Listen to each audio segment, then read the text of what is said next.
Thank you, Honorable Minister, for these words of wisdom. My colleague Shweta will now moderate the Q&A session. Thank you very much, Mr. Gadkari, for presenting a very grand vision for India. It has all of us extremely enthused. The world is sitting up and taking notice of the work that's happening in India. The kind of highways we've built, 50,000 kilometers of national highways have been built in the last 8 years. We're talking about waterways, we're talking about electric highways. I want to ask you, how have we accomplished this? जो processes change किए गए हैं, जो institutionalize किए गए हैं, क्या changes लाए गए कि you were able to implement something like this, which was considered a very daunting task? Land acquisition issues हैं, financing issues रहते हैं. तो आपने क्या changes, what changes did you bring in to make this happen? देखिए, पहली बात तो मैं बताने के लिए भूल गया. अभी हमारे यहाँ BOT, PPP, हाइब्रिड एन्युटी ये मॉडल थे. अभी हम इनविट में गए जी, और हमने हमारा पहला बॉन्ड इशू लॉन्च किया.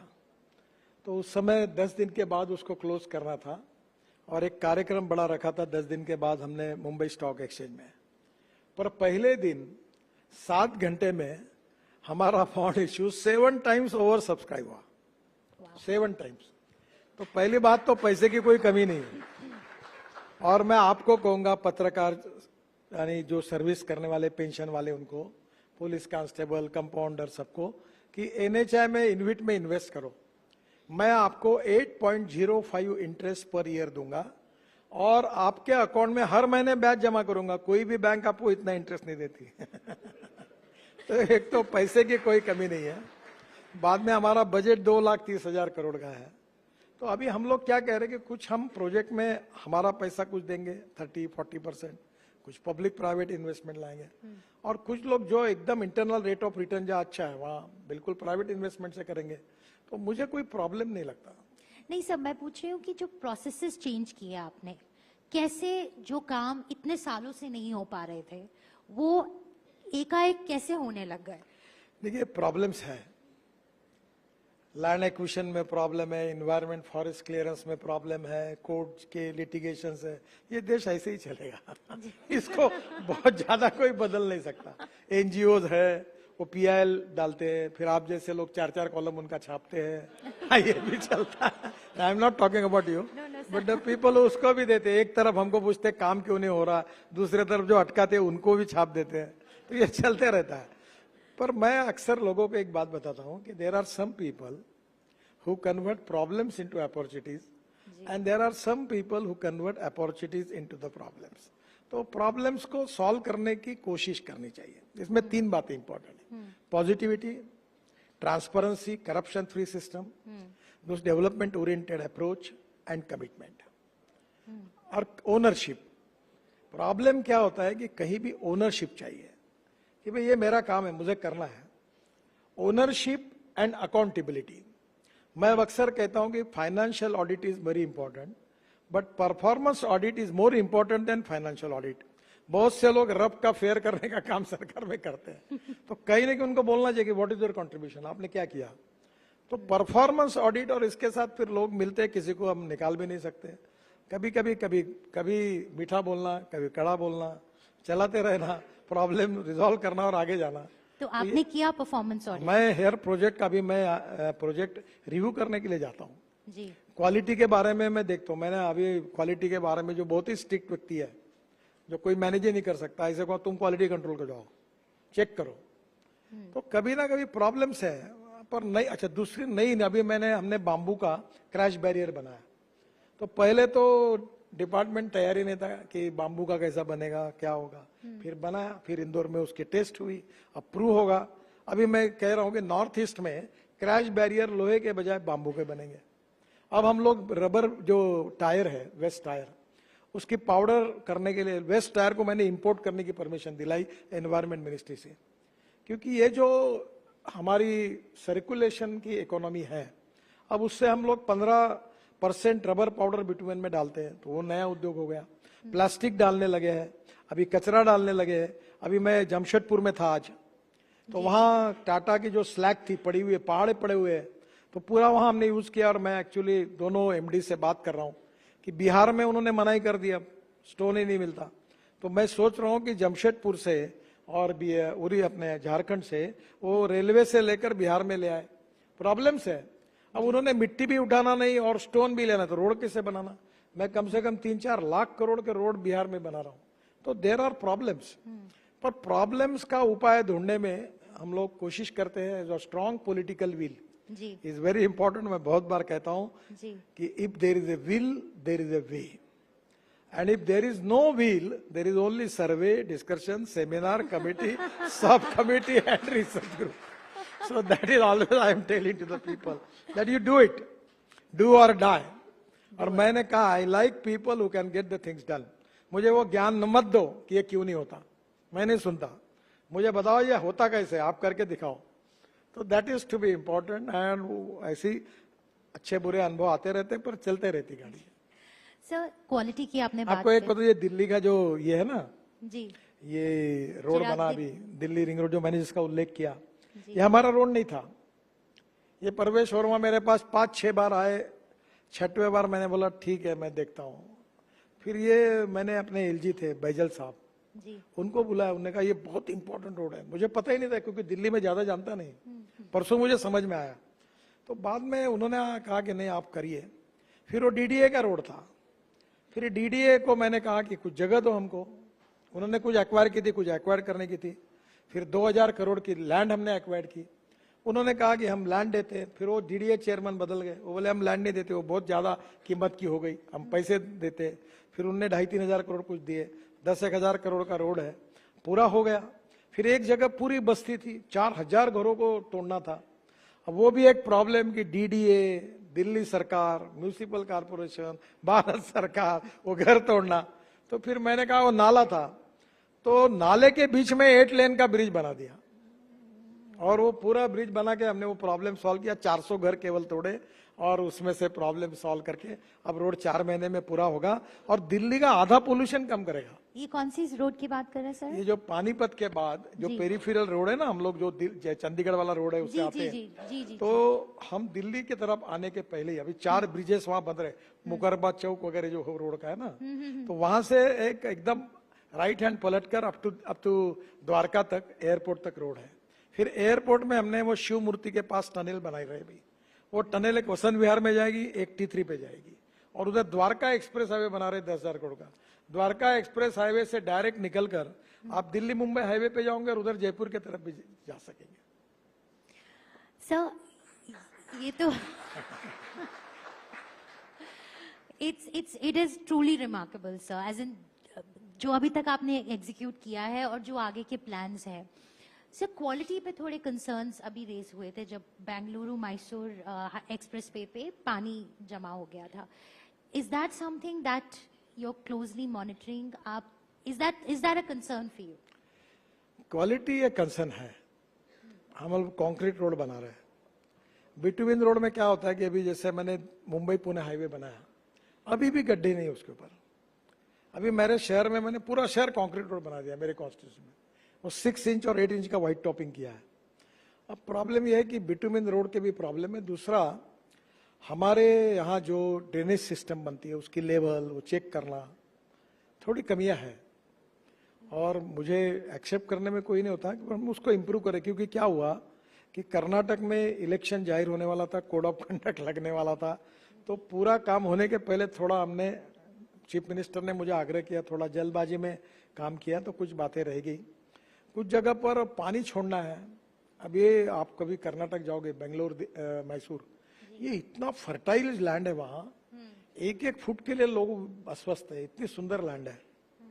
और इसलिए वो करते समय हमने काफी बाईपास बनाए, कुछ जगह है, पर उसका अभी काम होगा 15-20 दिन में, वो पूरा वैसे काम चल ही रहा था, पर थोड़े बहुत प्रॉब्लम है। और क्वालिटी के बारे में हम बहुत ही स्ट्रिक्टली देख रहे हैं। देखो हम करप्शन फ्री है। मैं अभी तक जितने डिपार्टमेंट में था 50 लाख करोड़ रुपए के काम दे चुका हूं। कोई कॉन्ट्रैक्टर को मेरे पास नहीं आना पड़ा, और इसलिए कॉन्ट्रैक्टर अगर ठीक काम नहीं करेंगे तो रगड़ देंगे उनको। हाँ, उनको मैंने कहा है कि नथिंग डूइंग, जो भी करेगा उसको कार्रवाई करो। तो अभी क्वालिटी के बारे में हमने नए मटेरियल यूज कर रहे हैं, नए प्रयोग कर रहे हैं। थोड़ा सा क्वालिटी के बारे में अच्छा भैया, आज आप कभी गोवा गई इतने में?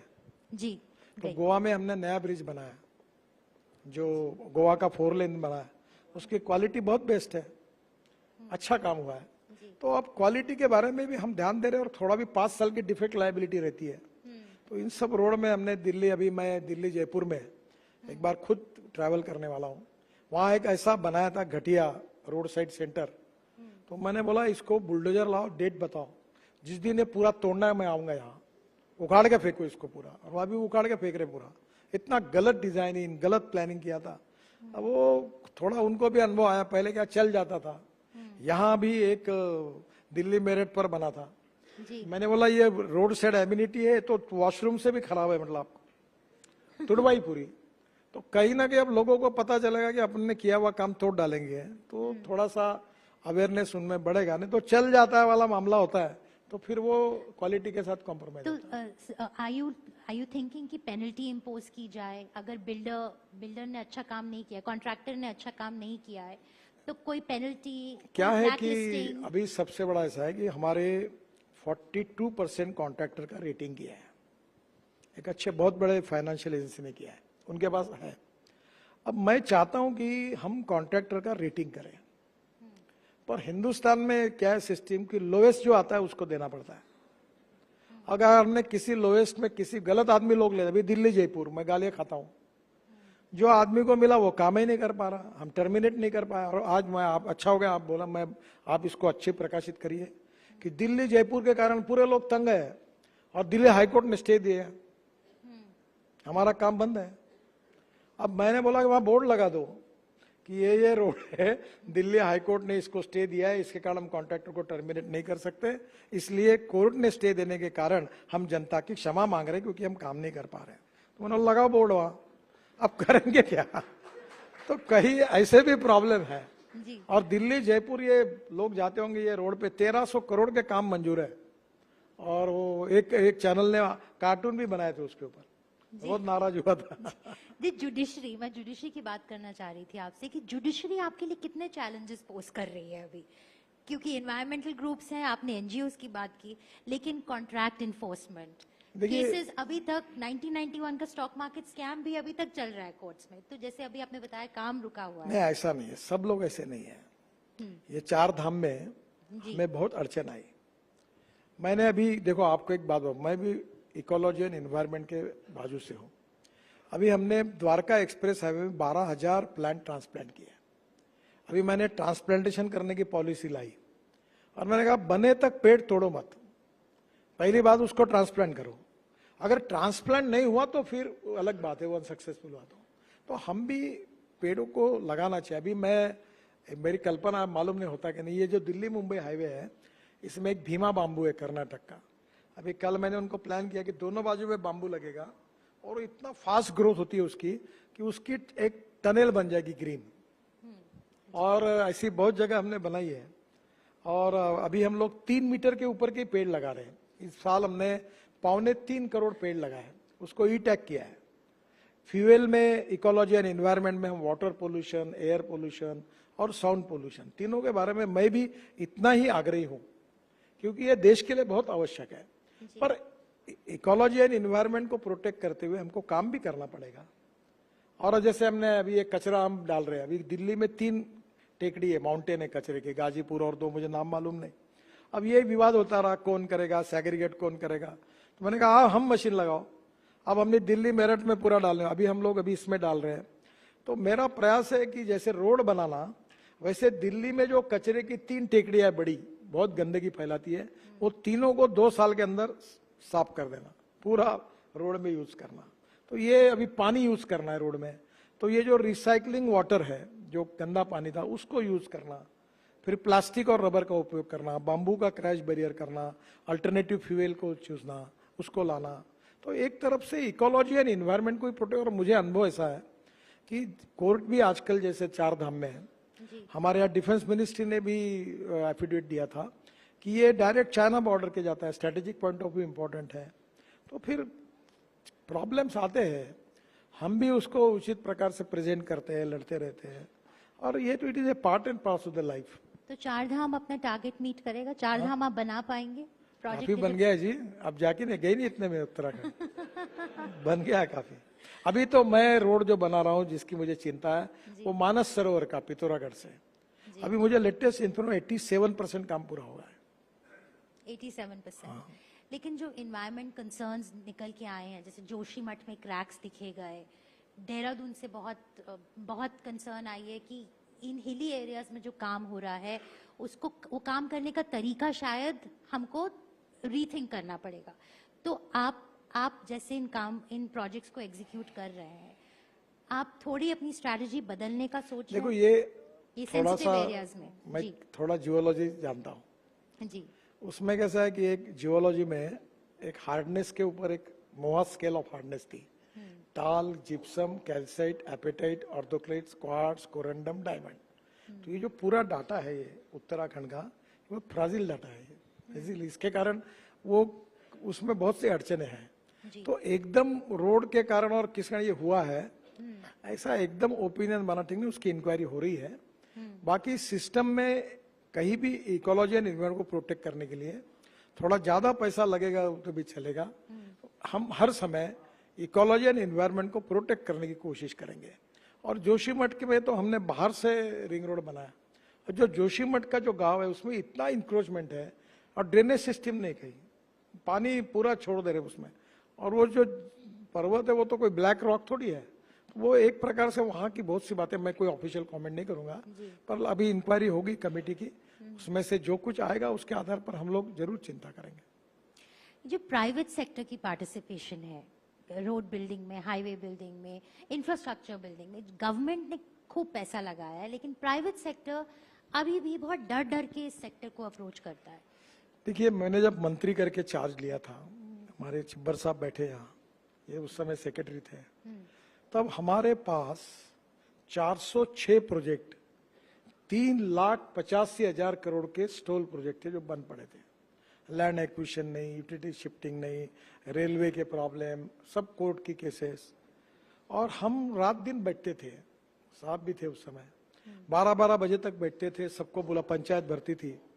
और आपको आश्चर्य लगेगा कि उस समय हम सब ने प्रयास करके भारतीय बैंकों को 3 लाख करोड़ के एनपीए से बचाया और हमने वो सब प्रॉब्लम सॉल्व किए। तो प्रॉब्लम तो है, पर इन्वेस्टर उसके कारण फिर बीओटी में वगैरह आने के लिए डर गए। फिर जब बीओटी में नहीं आ रहे थे तो मैंने हाइब्रिड एनओटी का मॉडल लाया। फिर अब कॉन्ट्रैक्टर थोड़े अभी अच्छे स्थिति में आए हैं, अब फिर पीपीपी चालू करेंगे बीओटी में। और मुझे लगता है कि अब 25, 30, 40 कॉन्ट्रैक्टर ऐसे जो बीड करते हैं, पहले ये संख्या 3-4 पर आई थी, वो भी बेचारे अड़चन में आए थे। तो नेचुरली इन्वेस्टर डरते थे, क्योंकि उस समय अभी हमने एक निर्णय किया कि 90% लैंड एक्वायर्ड किए बिना हम अपॉइंटमेंट डेट ही नहीं देंगे। हम प्रोजेक्ट शुरू करने के पहले इन्वायरमेंट फॉरेस्ट का क्लियरेंस लेंगे और सब प्रॉब्लम पहले निपटाएंगे, फिर वर्क ऑर्डर देंगे। उसके कारण अभी प्रोजेक्ट हमारे स्मूथ चल रहे हैं, हमें प्रॉब्लम नहीं आ रहा और काफी बड़े प्रमाण पर गति बढ़ी है। जैसे अगर हम इंफ्रास्ट्रक्चर कंपनीज की बात करते हैं तो चंद ही नाम हमारे जहन में आते हैं, L&T हो गया, 1-2 कंपनीज और हो गई। इंडिया में ऐसा क्या है कि हम बड़ी इंफ्रास्ट्रक्चर कंपनीज अभी तक बना नहीं पाए? पहली बात बताओगे, आप थोड़ा सा गलत बोल रही है। अच्छा, पहले ये 3-4 कंपनियां थी। मुझे अपनी गलती भी स्वीकारने में कभी संकोच नहीं होता। तब मैंने क्या किया, ये टेक्निकल और फाइनेंशियल क्वालिफिकेशन थे इतने डाइल्यूट कर दिए कि आज L&T जैसी और बड़ी बड़ी कंपनियां थी, ऐसी अब 25-30 कंपनियां हो गई। और वो कंपनियां लो कॉस्ट में डालते हैं, कंपटीशन होने लगी। फिर मेरे ध्यान में आया कि मैंने जो पेंडुलम था वो एकदम इधर चला गया था। अब मैं फिर उसको थोड़ा, क्योंकि वो उसमें कोई भी छोटे लोग भी 25%, 30% भी लो, 35% भी लो, तो फिर मुझे ध्यान में आया कि ये गड़बड़ हो गई। अब फिर हम करके उसको बीच में ला रहे हैं। अभी देश में आपको बताता हूँ इतनी बड़ी बड़ी कंपनियां हैं कि जिनका किसी के पास 50,000 करोड़ के काम है, किसी के पास 40,000 करोड़ के, 30,000 करोड़ के हैं, और वो एक से एक कंपनी है, अभी कोई प्रॉब्लम नहीं। अब L&T ने टेंडर भरना कम किया, क्यों बोलते हैं मुझे बहुत कंपटीशन होती है, जो पहले जैसी स्थिति है वैसी नहीं रही। 2023 में मिस्टर गडकरी, आपने अपने लिए क्या टारगेट्स रखे हैं? क्योंकि ये प्री इलेक्शन ईयर है, इंफ्रास्ट्रक्चर इस सरकार की सबसे अच्छी सक्सेस स्टोरी है, तो आपने अपने लिए आपके मंत्रालय ने क्या क्या टारगेट्स रखे हैं? मैं इतना सोचता भी नहीं और टारगेट वगैरह इतना पॉलिटिकल नहीं सोचता। मैं सोचता हूं कि हमें अपॉर्चुनिटी मिली है देश का अच्छा इंफ्रास्ट्रक्चर बनाने की, कम समय में जितने ज्यादा से ज्यादा काम हो सके। बस पोर्ट बना रहा हूँ, 500 बस पोर्ट बना रहा हूँ, 260 रोपवे, केबल कार, फेनिकुलर रेलवे बना रहा हूँ, 2 लाख करोड़ के लॉजिस्टिक पार्क बना रहा हूँ, धीरे धीरे ग्रीन हाईवे के उस पर। तो जितने काम है वो जल्दी, अच्छे, corruption free, fast track decision making process, quality के कैसे बने, इसको जितनी गति दे सकता है उतना करने की मैं कोशिश करते रहता हूँ। एक बात जरूर है कि हमारे यहाँ रिसर्च, नए मटेरियल को स्वीकार करना, नए टेक्नोलॉजी को स्वीकार करना, कॉस्ट ऑफ कंस्ट्रक्शन को कम करना, क्वालिटी ऑफ कंस्ट्रक्शन को इम्प्रूव करना। एक हुआ कि जितना रिसर्च का माहौल हमारे डिपार्टमेंट में, सरकार में होना चाहिए उतना नहीं है। तो मैं एक रिसर्च ऑर्गेनाइजेशन को भी डेवलप करना चाहता हूँ। और ये जो अल्टरनेटिव मटेरियल्स है, जैसे ये परली से बिटुमिन बनाना, अब ये सेंट्रल रिसर्च रोड ऑर्गेनाइजेशन ने किया। ऐसी बहुत सी बातें कि जिसमें आने वाले समय में स्टील और स्टील का अल्टरनेटिव ढूंढना। अभी हमने ग्लास फाइबर स्टील को अलाउ किया। क्या एक आदमी की मोनोपोली होती है तो वो एक्सप्लॉइट करता है। सीमेंट वालों को मैंने बीच में तय किया था कि पूरे सीमेंट का रोड बनाऊंगा, तो सीमेंट वालों ने कार्टेल करके रेट बढ़ाना शुरू किया, तो मुझे अपना स्टैंड बदलना पड़ा। मैंने कहा हटाओ इनको, बिटुमिन बनाओ। अभी ये छोटे मोटे प्रॉब्लम आते रहते हैं। अभी हम लोग इतना मिट्टी का एग्रीगेट का लेयर इतना 1.5-2 मीटर करते हैं, अब उसको सोच रहे कि सॉइल स्टेबलाइज करके हम उसको कम कर सकते हैं क्या। तो technology without compromise with the quality, इसमें डिपार्टमेंट में हमने कुछ IIT को साथ में लिया है। अच्छा, मैंने उनको कहा कि हम उनको पैसा देंगे, उनसे काम कर। अभी ये ऑटोमोबाइल के ऊपर हमने काफी IIT का काम लेते हैं। तो बहुत सी बातों में, ट्रांसपोर्ट में हमने काफी ऑर्गेनाइजेशन की मदद करते हैं। अब ये जो इलेक्ट्रिक बसेस है, तो मेरी इच्छा है कि हमारे देश में 1.5 लाख बसेस हैं, तो ये 10 लाख हो इलेक्ट्रिक पर। क्योंकि डीजल की बस जाती है तो 115 रुपए पर किलोमीटर खर्चा होता है मुंबई में बेस्ट की। अब इलेक्ट्रिक बस का हमारा जो टेंडर आया है वो नॉन AC बस का 39 रुपीज पर किलोमीटर और AC का 41 रुपीज पर किलोमीटर। तो हम ये कोशिश कर रहे हैं कि हम इलेक्ट्रिक बस को कंफर्ट्स कैसे देंगे, 30% टिकट रेट कम करके पूरे लोग बसेस में घूमे। अभी जैसे वंदे मातरम ट्रेन आई, मैं नागपुर में ब्रॉडगेज मेट्रो को डेवलप कर रहा हूँ। तो ये जो पब्लिक ट्रांसपोर्ट को हम इनकरेज कैसे करें, ये बहुत इंपॉर्टेंट है। अभी हर आदमी कार लेता है, और दिल्ली में तो कार लेने वालों को ऐसा है कि हमारा रोड है ना उनके लिए पार्किंग के लिए बना है। ये कोई बंगले बांधते हैं और अपने घर में पार्किंग ही नहीं करते। ये ऐसा उधर नहीं, हमारे यहाँ मुंबई में नहीं है। ये हमारे यहाँ सब हर आदमी अपने घर में पार्किंग करता है। यहाँ तो सब बड़े बड़े लोगों के घर जाओ तो रोड पे गाड़ियां खड़ी करनी पड़ती। तो ये पार्किंग के बारे में मैं कानून बनाने वाला हूँ। मैंने कहा है कि जो रोड पर गाड़ी खड़ा करेगा उसका फोटो जो निकालेगा, उसको जो फाइन लगेगा उसको, उसके से 20% उसको इंसेंटिव मिलेंगे। तो लगा फोटो निकाल। क्योंकि ये धीरे धीरे पार्किंग भी लोगों ने बनानी चाहिए। अब हमने बड़े बड़े पार्किंग बना रहे हैं, मैकेनाइज्ड पार्किंग में। जी, दिल्ली में भी होंगे? हाँ, अभी हिमाचल में मैं 2-3 जगह हमने हमारी है, वहाँ 300-400 गाड़ियों का मैकेनाइज्ड पार्किंग बना रहे हैं। दिल्ली में भी जगह मिलेगी तो जरूर हम करेंगे। अभी हमारे रोड पर हम कोशिश कर रहे हैं। सर, रोड सेफ्टी के बारे में भी आपने आप बहुत पैशनेटली बिलीव करते हैं रोड सेफ्टी, और काफी अनफॉर्चुनेट एक्सीडेंट्स हुए हैं, नए नए एक्सप्रेसवेज पे, हाईवेज पे हुए हैं। उस रोड सेफ्टी लोगों को कैसे जागरूक किया जाए कि गाड़ी कैसे चलाई जाए इन हाईवेज पे जिसपे स्पीड लिमिट बहुत ज्यादा है, क्योंकि क्लियरली वहां पे एक्सीडेंट्स हो रहे हैं और it's a matter of huge concern. देखिए, एक बात तो बिल्कुल सही है आपकी कि ये एक सब्जेक्ट है कि जिसमें हमारा performance up to the mark नहीं है। 5 लाख एक्सीडेंट हो रहे, 1.5 लाख मौतें हो रही है, और देश का 3% GDP का नुकसान हो रहा है। और इसका कारण एक तो कुछ रोड इंजीनियरिंग, कुछ ऑटोमोबाइल इंजीनियरिंग, दोनों में हमने काफी सुधार किया। ये DPR बनते थे वो डिफेक्टिव है, उसके कारण एक्सीडेंट काफी, हमने ऑडिट शुरू किया रोड का, हर रोड का कर रहे ताकि वो ब्लैक स्पॉट्स को हम इम्प्रूव उसको सुधारें। ऑटोमोबाइल इंजीनियरिंग में हमने काफी सुधार किया है, और इकोनॉमिक मॉडल में भी एयर बैग्स लाई है। तो अभी दूसरी इंपॉर्टेंट चीज है एजुकेशन और पर्टिकुलरली इन्फोर्समेंट।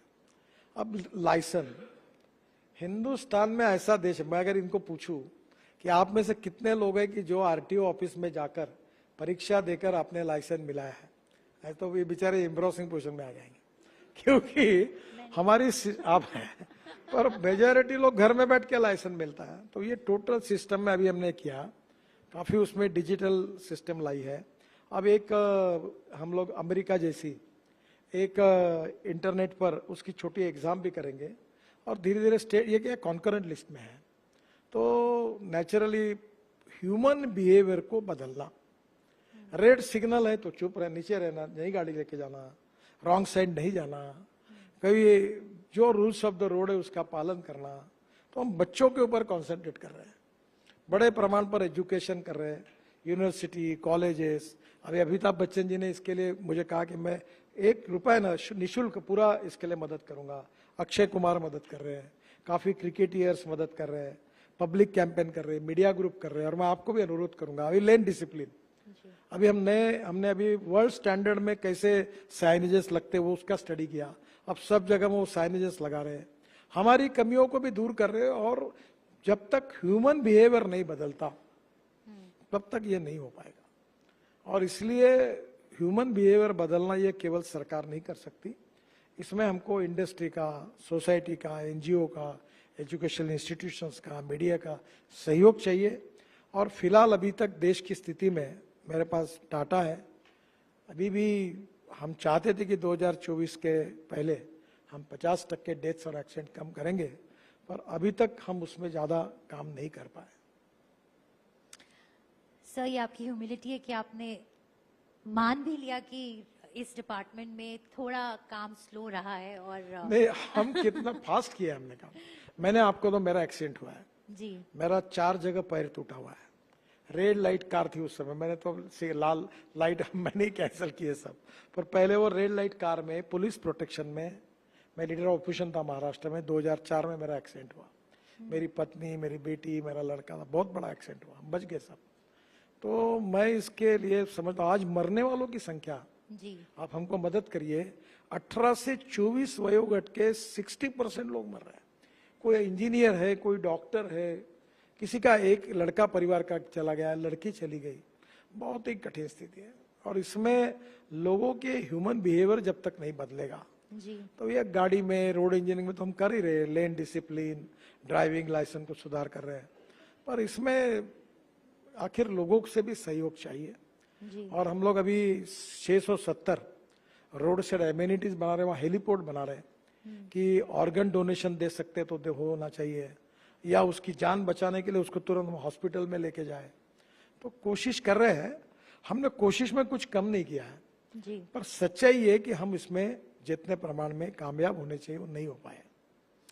सर, मेरे बस 2 आखिरी सवाल हैं। एक, maintenance of roads and highways, एक तो नए ग्रीनफील्ड प्रोजेक्ट्स जो आप बना रहे हैं, एक जो पुराने प्रोजेक्ट्स हैं, जैसे आपने बताया दिल्ली जयपुर हाईवे, और इतने सारे प्रोजेक्ट्स हैं जिनका वेयर एंड टेयर शुरू हो गया है, उनको ठीक करके उनको वापस शुरू करना। जैसे मैं किसी से बात कर रही थी मुंबई में, अंधेरी में एक फ्लाईओवर है जो कि 2018 से बंद पड़ा हुआ है, टूट गया था और उसके बाद से वो बंद पड़ा हुआ है, वहां पे कुछ काम नहीं हुआ है। 90 करोड़ कॉस्ट है उसको ठीक करने की। और जो एयरपोर्ट के सामने बोल रहे हैं आप? जी, अंधेरी के पास क्योंकि मुंबई में 55 फ्लाईओवर मैंने बनाए, इसलिए मैं सब तो हो गया अभी। आप कौन सा बोल रहे मेरे ध्यान में नहीं है। मेरे पास लिखा हुआ एक्चुअली, सर मैं अभी आपको बताती हूँ। गोखले ब्रिज इन अंधेरी, शायद वो 1 आध महीने पहले उसका इनॉग्रेशन हुआ है, वो हमारा कारपोरेशन का है। अच्छा जी, तो वही तो बीएमसी और बीएमसी, इंडियन रेलवेज और आपकी मिनिस्ट्री, ये 3 एजेंसीज हैं जो कि कोऑर्डिनेट करके उस पर काम कर सकती हैं। 2018 से वो बंद पड़ा हुआ है, बॉम्बे के लोग बहुत परेशान हैं। मुंबई में अभी मेरी मुख्यमंत्री से बात हुई और जो चहल करके कमिश्नर थे उनसे हुई, तो मुंबई में मैंने उनको कहा कि जो बिटुमिन रोड है ये इसको आप पूरा निकाल कर 6 या 8 इंच का वाइट टॉपिंग होता है कंक्रीट का, तो 25 से 30 साल कुछ होता ही नहीं। मैं तो भाषण में पब्लिकली मेरे गांव में देता हूँ, जितने लोग अभी तक जिंदे वो, फिर उनके बच्चे जिंदे तब तक, फिर उनके बच्चे जिंदे तब तक, 3 पीढ़ियों को रोड में गड्ढा नहीं पड़ेगा। और पड़ा ही नहीं है, आप नागपुर आइए तो देखो, कंक्रीट रोड ये बेस्ट सोल्यूशन है। जहां ब्लैक कॉटन सॉइल है, जहां बरसात ज्यादा होती है, जहां बरसात कम होती है, वहां सबसे इंपॉर्टेंट है कि रोड साइड ड्रेनेज सिस्टम चाहिए। ये हमारे यहाँ भी प्रॉब्लम है, हमारी ड्रेनेज सिस्टम बनी उसमें पानी बहता ही नहीं, सब कचरा भरा हुआ है। तो मैं पूछता है एनएचआई को, तुम क्यों ऐसा? तो बोलती है कारपोरेशन ने करना चाहिए। कारपोरेशन बोलते ये एनएचआई का है। तो इस टाइप के प्रॉब्लम्स हैं। तो कहीं ना कहीं हमको पानी बहने के लिए अच्छी व्यवस्था करनी पड़ेगी। दूसरी बात, मुंबई में अभी 6,000 करोड़ रुपए की योजना उनने मंजूर की और मुंबई के पूरे bitumen road of white topping में, कंक्रीट में वो कन्वर्ट कर रहे हैं। तो ये जगह जगह पर कंक्रीट में कन्वर्ट करना अच्छा होगा। दूसरा, कंक्रीट के ऊपर बिटुमिन सरफेसिंग करना, उससे राइडिंग क्वालिटी, जर्मनी में आप जाओगे राइडिंग क्वालिटी भी अच्छी होती है, उसको कॉस्ट लगती है। एक्सपांशन जॉइंट्स, आप कभी मुंबई जाएगी तो जे हॉस्पिटल से वीटी के तरफ जाने वाले फ्लाईओवर पर जाइए, वो मेरे समय मैंने बनाया था, आज वो बनकर 23 साल हुए हैं। उस रोड के एक्सपांशन जॉइंट्स आज आपको कोई प्रॉब्लम नहीं। हमारे यहाँ फिर एक्सपांशन जॉइंट्स में मैंने एक बार एनएचआई को बोला, तुम्हारा एक भी पुल बताओ कि जिसमें एक्सपांशन जॉइंट अच्छे हैं। फिर हमने अभी उसके स्टैंडर्ड तय किए, काफी कुछ बातों में किया है। तो नेचुरली कुछ सीखते सीखते भी हमको करना चाहिए और क्वालिटी के बारे में धीरे धीरे शहरों के अंदर के रोड में व्हाइट टॉपिंग, कंक्रीटिंग करना, जिससे 25 साल 40 साल कुछ प्रॉब्लम नहीं आएगा। पर महाराष्ट्र में बीजेपी की सरकार है, आप यहाँ आप मिनिस्टर हैं, फिर भी काम क्यों नहीं हो पाया? ये मेरा सवाल ये हुआ ना है अभी कि इंटर एजेंसी अभी कोऑर्डिनेशन मुंबई का जो मैंने बताया कि 6,000 करोड़ का कंक्रीट रोड बनाने का प्रोजेक्ट हो गया फाइनल, जी। टेंडर निकल गया।